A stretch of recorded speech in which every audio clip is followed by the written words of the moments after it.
So these are the sweet potatoes. I had forgotten that I had bought the slips, and then when they were sent to me, I kind of real quick had to figure out how I wanted to grow them because all my space in the garden was taken up. So I did a little research on potatoes in 5-gallon buckets, and I got my hands on some and then my old whiskey barrels, and decided I'd try them out there. So there are 3 different varieties. I had saved the tags on most of them. So yeah, these are supposed to be purple, traditional Japanese variety, and then there were some white ones and maybe red ones. Let's see what this tag is. Purple stemmed with light red skin. Yeah, so there's those, and then a white variety I think were the ones in the buckets. So they have been in the ground a little over 120 days. I think we're at like about 140-day mark. And their vines seem to behave a little bit differently than normal potato vines. And these are finally starting to brown a little bit and die away. And that's usually a sign with regular potatoes that they are ready to come out of the ground. So I think about a month ago, I dumped out one of the buckets just to see how they were doing. And I will say that the potatoes weren't very impressive. I mean, they were sizable enough, but just kind of like my regular potato crop, it wasn't huge, massive, store-bought size kind of sweet potatoes. So I decided to let them go a little longer and let the vines tell me when it was ready to go.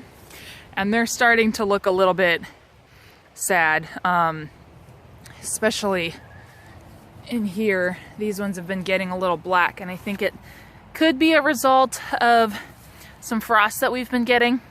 So today I'm going to finally unearth them and see how the sweet potato crop has done. So the easiest thing for me is actually going to be to dump these out in one of the other garden beds, so I have a place to put the dirt. I don't want to just dump it out in the grass, and the beds I usually amend every year anyway, so I'll just add them into there.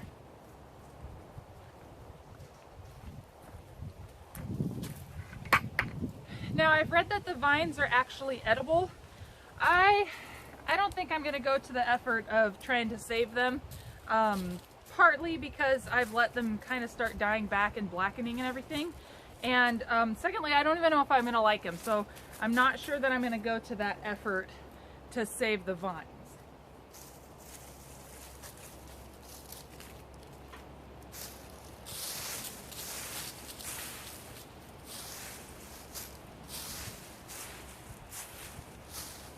So I don't actually have anything growing on this half of this bed, but I did pull away some of the leaves that I'm using as a mulch for the winter, just so I have a place to dump all of the dirt.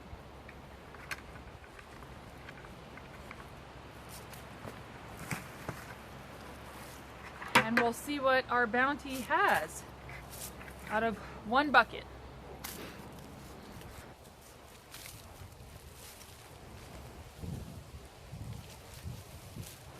I had read quite a bit about buckets being a pretty good method. This one looks like it's actually split a little bit.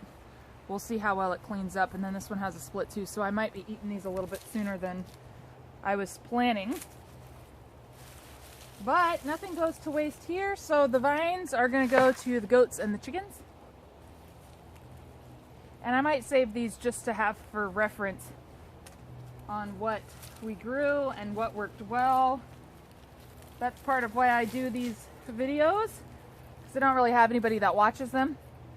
But I like to have a record of what I've done in the garden and what worked and what didn't, and what I can do better in the coming year.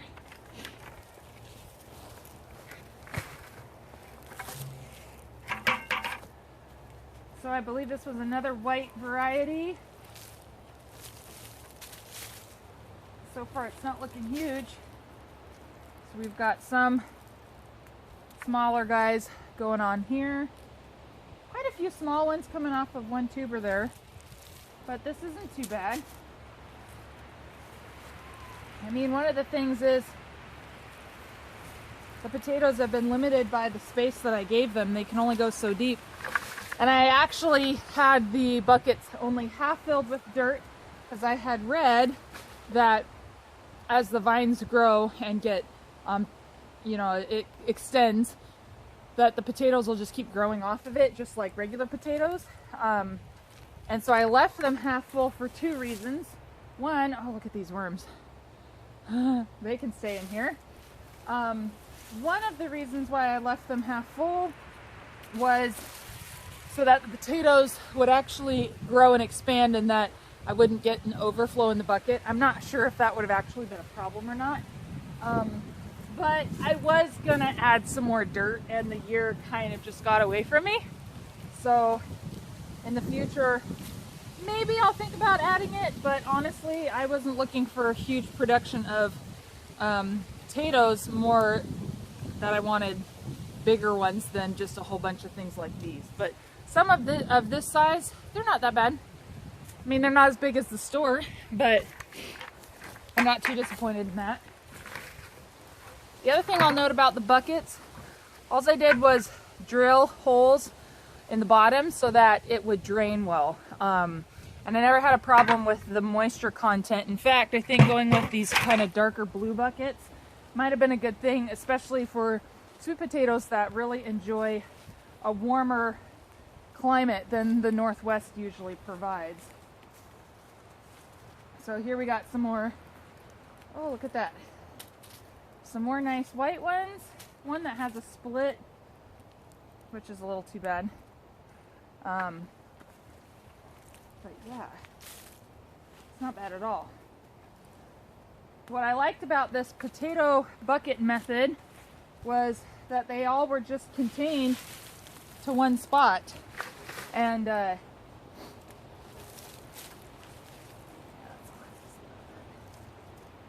at all these other little guys. This spot here, now that I'm dumping all this dirt, I very well might get some volunteer potatoes next year, which is okay. The bed over there is actually usually the spot that I get potato volunteers from, but this wouldn't be a bad spot. This was the bed that I grew zucchini in and snap peas this last year. So if I switch it up, that might not be a bad thing.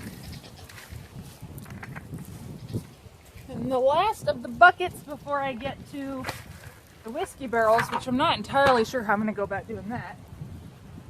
Here's the last one. Man, it sure got a good root system going in there.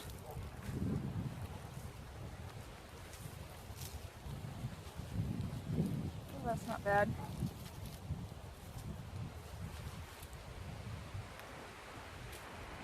You know what? Some of these little guys really aren't so bad because I can throw them into a stew and treat them like a fingerling or something.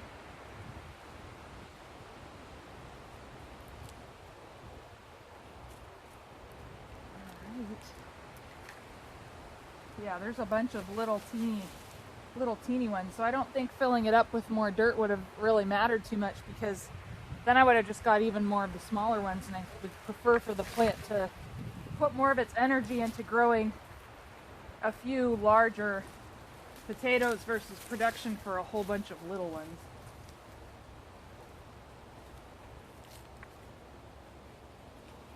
All right. That's it for the white variety, and we'll go check out what we've got in the big whiskey barrels for the red and the purple. So, aside from just straight dumping it out, I'm just gonna have to get my hands in here and see what we get. Oh, that's quite a vine.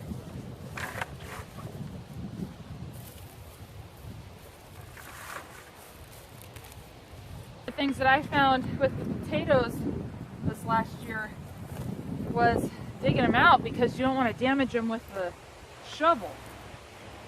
So I did like the ease of that with these 5-gallon buckets, to be able to just dump them out and then get everything all in one shot and not be afraid of damaging something. but these half whiskey barrels will just be too big to try and knock over, and it's a lot of dirt to lose. That's a pretty nice one. So I thought that these were supposed to be a red variety, but either the label's wrong or I mixed a couple of them up. Another little guy. It's not bad.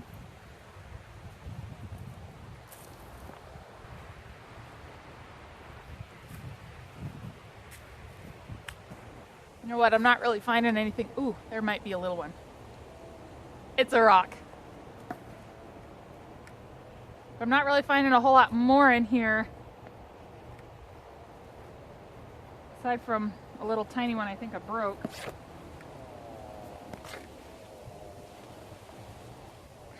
So you know what? I think we'll call this bed good. Which is a little disappointing because I had higher hopes for these bigger barrels. Because of the space available, I was thinking that I'd be able to get larger potatoes from it. But I've pretty much dug all the way down. And I'm not feeling anything else.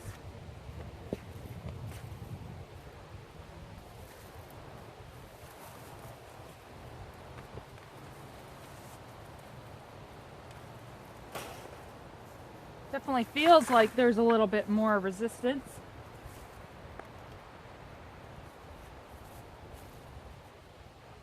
There's a couple of little guys that I'll just have to clean up a little bit.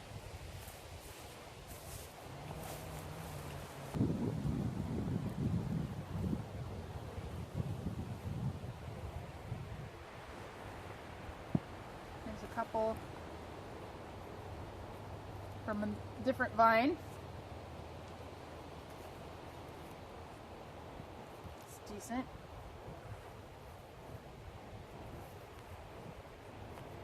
You just gotta be really careful pulling them up because they're really easy to split.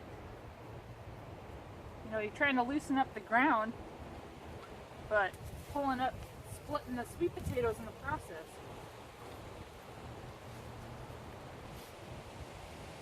Way down on the bottom, just all along the roots here.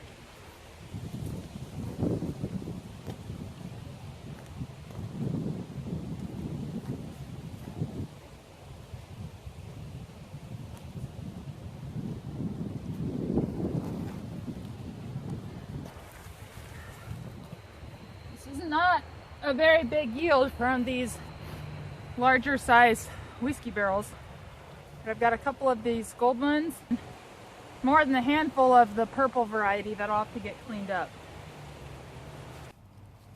So here they are all laid out. This one's probably the biggest, which is fairly decent size. Yeah, I mean, it's not as big of a yield but I'm not disappointed for a first attempt, and this will be a great addition.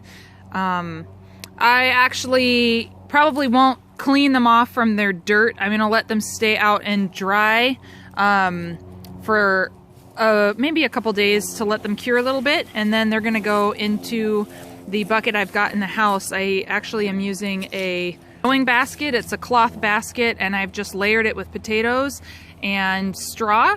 And that has been keeping them really well. I just keep it in a cold, dark kind of space in the house. And I think I'm just gonna incorporate the sweet potatoes into there. And then it's kind of fun because then throughout the season when I want to cook with them, I can just reach into the basket and it's almost like digging them back out of the ground again.